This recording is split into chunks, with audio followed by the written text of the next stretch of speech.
காலையில் எழுந்தவுடன் தண்ணீர் குடிக்கணும்னு சொல்கிறோம். ஏன் சொல்கிறோன்னா, இரவு முழுதும் சாப்பிடாம நம்ம தூங்கிட்டு இருப்போம். சாப்பிடாம தூங்கிட்டு இருப்பதால் நம்ம பாடி டீஹைட்ரேஷன் ஆகிருக்கும். டீஹைட்ரேஷன்னா உடலில் உள்ள நீர்ச்சத்துக்கள்லாம் குறைஞ்சிட்டு இருக்கும்.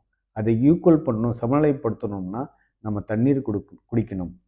தண்ணீர் குடிப்பதனால் ஜீரண மண்டலம் புத்துணர்ச்சி பெறும். அதாவது நம்ம உறுப்புக்கு அனைத்து உறுப்புகளுக்கும் தண்ணீர் சக்தி சேருவதால் அனைத்து உறுப்புகளும் ஒரு பிரிஸ்காகும்.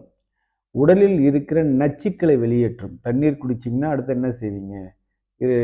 ஒரு 1/2 அன் ஹவரில் யூரின் போவீங்க. தண்ணீர் குடிப்பதனால், சிறுநீர் கழிப்பதனால் உடம்பில் இருக்கின்ற நச்சுக்கள் வெளியேறும். மெட்டபாலிசம் சமநிலைப்படும்.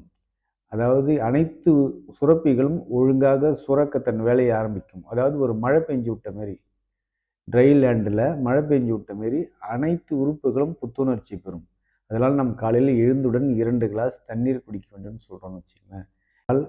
நாளை காலையிலிருந்தே எழுந்தவுடன் பல் துலக்கி விட்டு 2 கிளாஸ் தண்ணீர் குடியுங்கள். ஆரோக்கியமாக உங்கள் வாழ்க்கையை தொடங்குங்கள்.